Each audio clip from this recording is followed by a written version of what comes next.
तो आज हम लाए हैं आपके लिए क्लिस्टीव स्मार्ट होम सॉल्यूशन की एक डिवाइस। जैसा कि आपको बॉक्स पे दिखाई दे रहा है, क्लिस्टीव लिखा हुआ है और मेकिंग होम स्मार्ट लिखा हुआ दिख रहा है आपको।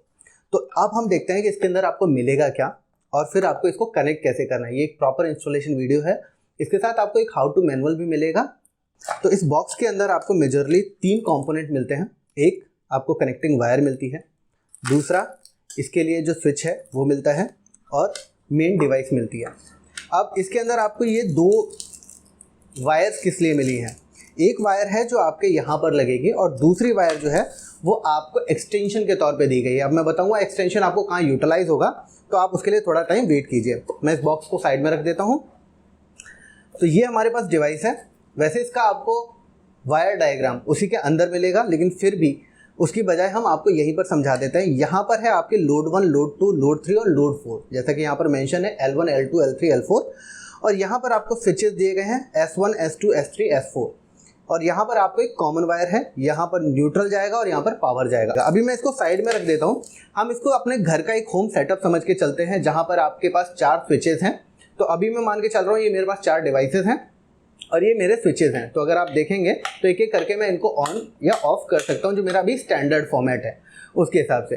अब इसको कनेक्ट कैसे करना है उसके ऊपर पे आते हैं। तो सबसे पहली चीज़ जो है वो ये है कि आपको अपने घर की MCB को ट्रिप कर देना है। तो लीजिए, ये मेरी हो गई डिवाइस बंद। अब आप देखेंगे तो यहाँ पर ऑन ऑफ कुछ भी नहीं हो रहा है। तो बेसिकली मैंने यहाँ से पावर को डिस्कनेक्ट कर दिया है।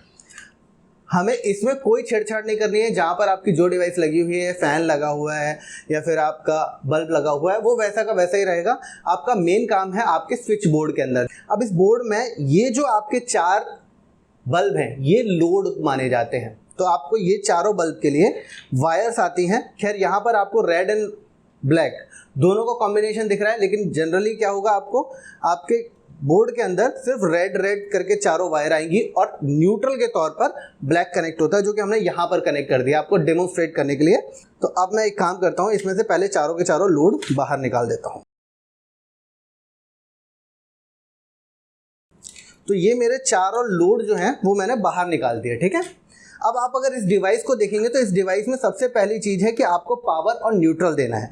न्यूट्रल क्या होता है, जनरली आपके बोर्ड के अंदर ब्लैक कलर का वायर न्यूट्रल होता है और रेड कलर का वायर हमेशा पावर होता है। तो आई होप कि आपको समझ में आ गया होगा कि हमने यहाँ से चारों के चारों जो लोड हैं वो बाहर निकाल लिए हैं। अब हमारे पास ये है हमारा न्यूट्रल, जो कि ब्लैक कलर का है।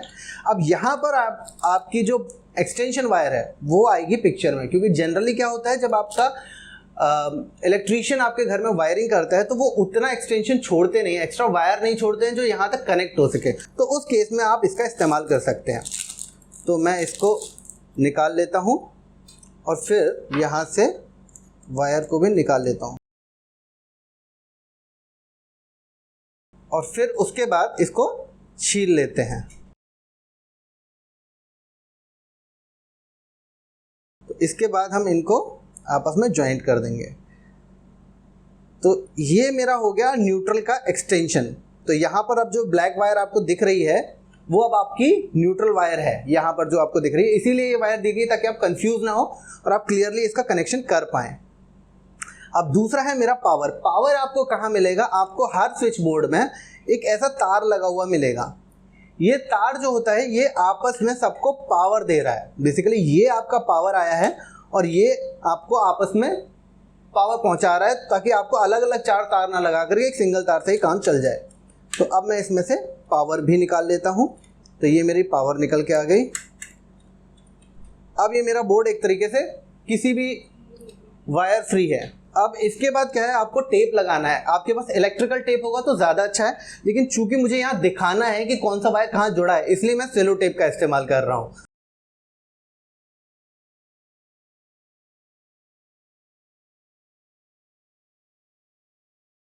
तो इस तरीके से मैंने ये न्यूट्रल तैयार कर दिया और अब इसी तरीके से मैं अपनी पावर को भी तैयार करूँगा। तो ये है मेरी पावर वायर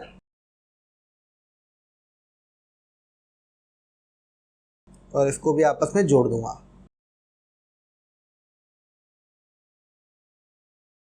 इसके ऊपर भी हम सेलो टेप लगा देते हैं फिलहाल के लिए। और अब आपको दिख जाएगा कि मेरे पास यहाँ पर एक न्यूट्रल आ गया है और मेरे पास एक यहाँ पर पावर आ गया, जिसको फेज भी बोलते हैं कुछ लोग। अब मैं इसको इसमें कनेक्ट कर देता हूँ डिवाइस में। तो मेरा पावर वाला या फेज वाला वायर फेज में जाएगा, फिर मेरा न्यूट्रल वाला एन यानी कि न्यूट्रल में जाएगा और मैं इसको भी टाइट कर दूंगा। तो ये हो गया मेरा, इस डिवाइस के अंदर मेन पावर सप्लाई आ गई। अभी हमें इसमें और क्या करना है, अब हमें इसमें लोड डालना है, राइट, क्योंकि हमारे पास 4 लोड हैं, तो मैं 4 लोड इसके अंदर डाल देता हूं। अब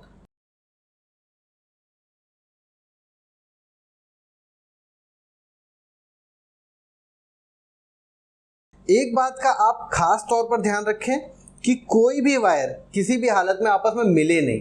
तो आप इसको अच्छी तरीके से नोटिस भी करें कि किसी भी हालत में कोई भी तार आपस में मिल नहीं रहा हो।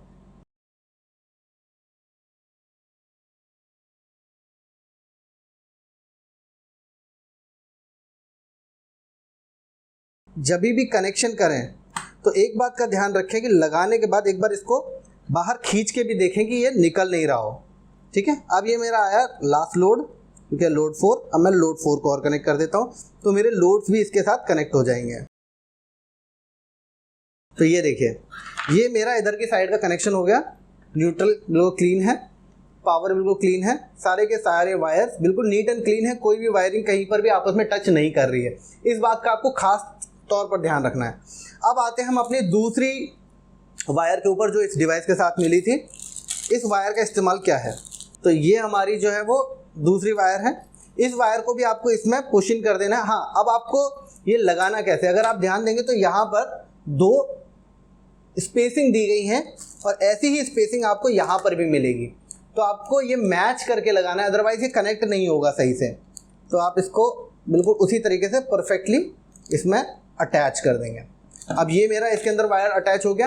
अब आता है अगला पार्ट, वो है इस बोर्ड के अंदर वापस कनेक्शन करना। पहली बात ये याद रखना कि इस बोर्ड के अंदर अब कोई भी एसी कनेक्शन का इस्तेमाल नहीं होगा, यानी आप जो 220 वोल्ट की एसी यूज़ करते हैं उसका आपको इस बोर्ड में कनेक्शन नहीं करना है, उन पोर्ट्स के लिए जिन पोर्ट्स पर आप इसको चलाने वाले हैं। अब इसके अंदर आपको 5 वायर्स मिलते हैं, लेकिन लोड तो 4 है, तो 5वां वायर है हमारा कॉमन वायर। इसको आप पावर वायर की तरीके से कंसिडर कर सकते हैं, जैसे आपने अपनी पावर वायर को कंसिडर किया था। तो मैं उसी तरीके से इसको कनेक्ट कर दूंगा, जैसे मेरी यहाँ पर पावर वायर लगी हुई थी इस पॉइंट पर, तो मैं इसी पॉइंट पर इस कॉमन वायर को कनेक्ट कर दूंगा। ये लीजिए, ये मेरी कॉमन यानी कि पावर वायर की रिप्लेसमेंट यहाँ पर लग गई। अब ये आपके 4 लोड हैं, आपको ये चारों लोड एक एक करके कनेक्ट कर देने हैं। हाँ, अब आपके लिए ये दिक्कत ज़रूर आ सकती है कि आपको ये नहीं पता चल रहा है कि कौन सा स्विच किस लिए है। उसके लिए आपको यहाँ पर दिया गया है स्विच 1, स्विच 2, स्विच 3, स्विच 4। जैसा आपने लोड में कनेक्शन किया है उसी हिसाब से आपको यहाँ पर आउटपुट मिलेगा। इसके अलावा भी जब आप ऐप का इस्तेमाल करेंगे, जो मैं थोड़ी देर में आपको दिखाऊंगा, तो ऐप में भी आपको इंडिकेशन मिलता है, आपको ऑप्शन मिलता है जिससे आप आइडेंटिफाई कर पाएंगे कि कौन सी बटन का क्या नाम है, और उस हिसाब से ऐप में उसका नाम रख पाएंगे और आसानी से उसको यूटिलाइज कर पाएंगे। तो चलिए मैं लोड फटाफट कनेक्ट कर देता हूं।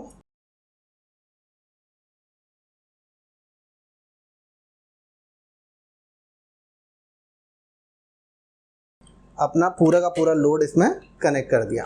तो अब मेरी ये वायरिंग हो गई कंप्लीट। तो बेसिकली अब मेरे कनेक्शन सारे पूरे हो गए। एक बार इनको भी खींच के देख लो कि ये वायर आपस में निकल नहीं रहे हो, और मेक श्योर कि ये आपस में भी कहीं टकराए नहीं। ये वाले जो वायरिंग है ये आपस में कहीं टच नहीं हो रही हो, नहीं तो फिर शॉर्ट सर्किट होगा और आपको प्रॉब्लम हो जाएगी। तो ये मेरा हो गया यहाँ पर रेडी।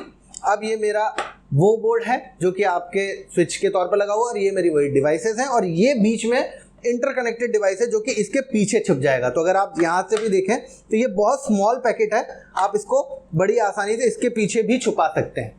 ठीक है, इसी तरीके से स्विच बोर्ड के पीछे भी ये बड़ी आसानी से लग जाता है।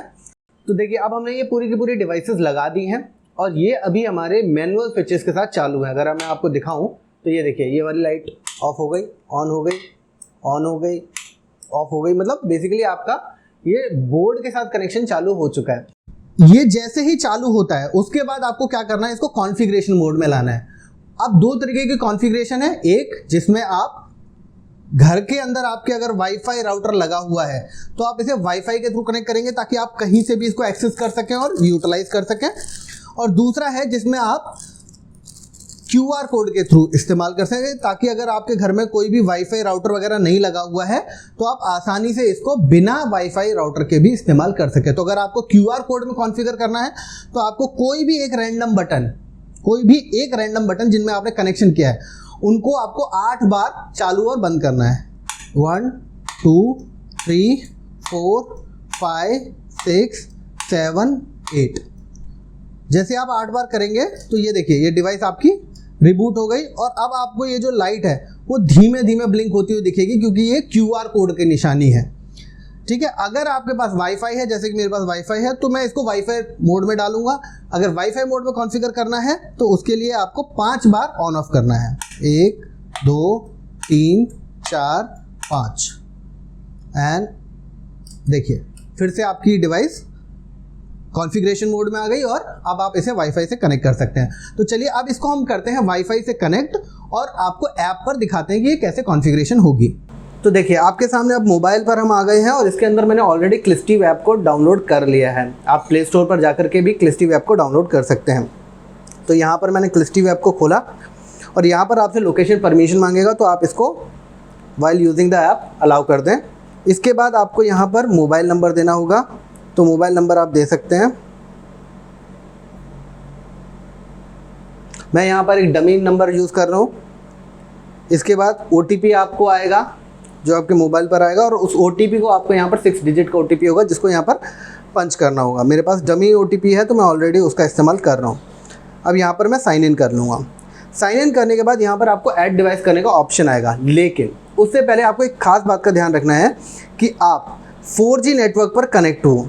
जैसे कि मेरे पास 4G और 5G दोनों ही नेटवर्क अवेलेबल है मेरे वाईफाई में, लेकिन ये डिवाइस सिर्फ 4G नेटवर्क को सपोर्ट करती है।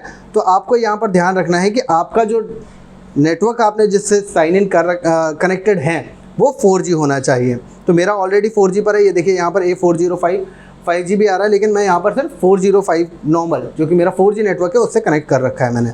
तो मैं वापस जाता हूँ अपने क्लिस्टिव ऐप पर और यहाँ पर मैं जाता हूँ अपने ऐड डिवाइसेस में। ऐड डिवाइस करेंगे तो यहाँ पर 2 ऑप्शन आते हैं, एक यूजिंग QR कोड और दूसरा आता है यूजिंग वाईफाई। अब चूंकि मैंने इस डिवाइस को ऑलरेडी वाईफाई मोड में डाल रखा है और मैं वाईफाई मोड का ही इस्तेमाल करने वाला हूँ, क्योंकि मेरे पास ऑलरेडी वाईफाई राउटर लगा हुआ है घर पर, तो मैं उसका इस्तेमाल करूँगा। तो मैं यहाँ पर जाता हूँ और वाईफाई पर सेलेक्ट कर लेता हूँ। तो ये मुझसे अब पासवर्ड मांगेगा और यहाँ पर आपको डिवाइस का नाम मांगेगा। तो मैं यहाँ पर पासवर्ड डाल देता हूँ, पूरा पासवर्ड डाल देंगे जो कि मैंने यहाँ पर डाल दिया। और मैं इसको मान के चलता हूँ मेरी टेस्टिंग डिवाइस, या फिर आप इसको अगर आपके घर में बेडरूम में लगी है तो आप बेडरूम डिवाइस बोल सकते हैं, या फिर अगर आपके हॉल में लगा है तो हॉल डिवाइस बोल सकते हैं। जो भी आप नाम रखना चाहें इस डिवाइस का, वो डिवाइस का आप नाम रख सकते हैं। अब मैं इसको कनेक्ट कर लेता हूँ। तो ये देखिए ये हमारे पास मैसेज आ गया कि device has been successfully added. तो अब मैं इसको ओके कर देता हूँ। ओके करने पर मेरे पास कुछ इस तरीके का प्रॉम्प्ट आएगा और इस प्रॉम्प्ट के साथ अब मुझे क्या करना है वो मैं आपको बताता हूँ। तो ये मेरे पास प्रॉम्प्ट है। पहले मैं क्या करूँगा, इसको ऑन या ऑफ़ करके देखूँगा। ठीक है, मैं मान के चलता हूँ ये मेरी लाइट 1 है, लाइट 2, लाइट 3, लाइट 4। ठीक है, इस तरीके से इसका नॉमेनक्लेचर लेके चलते हैं। तो जब मैं इसको ऑन कर रहा हूँ तो मेरी लाइट 4 ऑन हो रही है, तो मैं इसका नाम रख सकता हूँ लाइट 4। ठीक है, और इसके बाद मैं इसको कंटिन्यू कर दूंगा। अब ये आपसे दूसरे स्विच के लिए चेक करने को बोलेगा, तो मैंने यहाँ पर डाला और ये मेरी लाइट 2 है, तो मैंने इसको नाम दे दिया लाइट 2। आप इसको कुछ भी नाम दे सकते हैं डिपेंडिंग अपॉन कि आप इसको कैसे यूज़ कर रहे हैं। अगर आप इसको LED बल्ब यूज़ कर रहे हैं तो आप LED लिख सकते हैं, आप ट्यूबलाइट है तो ट्यूबलाइट लिख सकते हैं। तो जो भी आपका एक्चुअल में नाम है वो आप यहाँ पर प्लेस कर सकते हैं। अब मैं आता हूँ तो ये देखिए ये मेरी 3rd बल्ब है जो कि मेरा चल रहा है, तो मैं इसको लाइट 3 बोल देता हूँ। और सिर्फ डेमो पर्पज़ के लिए मैं 4थी लाइट को, जो कि मेरी ये लाइट है, सॉरी ये वाली मैंने इसको, सॉरी ये मेरी लाइट 1 जो है, इसको मैं लाइट 1 ना लेकर के ट्यूबलाइट लिख के चलता हूँ। ठीक है, ताकि आपको ये पता चल जाए कि कौन सी लाइट का मैंने क्या नाम लिखा था। तो मैं इसको ट्यूबलाइट लिख देता हूँ सिर्फ, या फिर मैं लिख देता हूँ नाइट बल्ब। ठीक है, नाइट बल्ब। और ये करने के बाद मैं इसको कंटिन्यू कर दूंगा। तो अब ये मेरी डिवाइसेस यहाँ पर आ गई हैं, जैसा कि आपको यहाँ पर दिख रहा है। अब आप इसको ऑन ऑफ कर सकते हैं। जैसे ये देखिए मेरा नाइट बल्ब, मैंने इसका नाम दिया था, मैं नाइट बल्ब बंद करूँगा तो नाइट बल्ब आ जाएगा। लाइट 3 जो मेरी है वो ये है, लाइट 3 बंद कर दिया। मैं एक साथ अगर आपको सारी अप्लाइंसेज ऑन करने हैं, आप एक साथ सारी अप्लाइंसेज ऑन कर सकते हैं, ऑफ भी कर सकते हैं। अलॉन्ग विद दैट, अगर आप मान लीजिए कि सिर्फ 3 आपने ऑन किया और इसके बाद आप अपना फ़ोन किसी बच्चे को देने वाले हैं, तो आप चाइल्ड लॉक भी लगा सकते हैं। अब ये जो है इसी स्टेट में रहेगा, कोई इम्पैक्ट नहीं पड़ेगा, चाहे जो भी आप कर लो। ये देखिए आपके ऑन ऑफ स्विचेस भी इस पर कोई इम्पैक्ट नहीं डाल पाएंगे, चाहे वो जो भी हो। तो ये उस कंडीशन में भी काफ़ी फ्रूटफुल होता है और फ़ायदेमंद होता है। जैसे मान लीजिए आपके घर में कोई छोटा सा बच्चा है, वो खेलता है किसी एरिया में, तो आप अगर बोर्ड में इसको लगा देंगे और लॉक कर देंगे, तो चाहे वो जो सॉकेट है, जो प्लग इन सॉकेट है जहाँ पर बच्चे उंगलियाँ डाल लेते हैं अक्सर, उस जगह पर भी वो उंगली डालने पर उनको करंट नहीं लगेगा। तो ये एक एडेड एडवांटेज है इसका। तो इस तरीके से आप चाइल्ड लॉक को भी हटा सकते हैं। अगर आपको इसका नाम दोबारा से सेट करना है तो आप यहाँ पर जाकर के एडिट कर सकते हैं और आप नाम से चेंज कर सकते हैं। अगर डिवाइस का नाम चेंज करना है तो आप डिवाइस का नाम भी चेंज कर सकते हैं। मान लीजिए आपने अभी ये डिवाइस यहाँ लगा रखी है, आप इस डिवाइस को निकाल कर दूसरी जगह लगा देते हैं, तो ऑब्वियसली वो भी आप चेंज कर सकते हैं। तो इस तरीके से आपका ये पूरा का पूरा सेटअप हो जाता है। और एक चीज़ जो मैंने अभी आपको नहीं दिखाई, पहले ये जो लाइट थी वो ब्लिंक हो रही थी, पर अगर अब आप नोटिस करें तो ये स्टैटिक ग्रीन लाइट हो गई, यानी कि ये नेटवर्क पे कनेक्टेड है। खैर आपको उससे कोई मतलब नहीं है, क्योंकि इवेंचुअली ये जो डिवाइस है ये आपके बोर्ड के पीछे छुप जाएगी, तो आपको दिखाई नहीं देगा। बट मैं आपको सिर्फ इन्फॉर्मेशन पर्पज से बता रहा हूँ कि इससे आप आइडेंटिफाई कर सकते हैं कि आपकी डिवाइस वाईफाई पे कनेक्टेड है या नहीं। तो इस तरीके से आप इस डिवाइस का इस्तेमाल कर सकते हैं। ठीक है।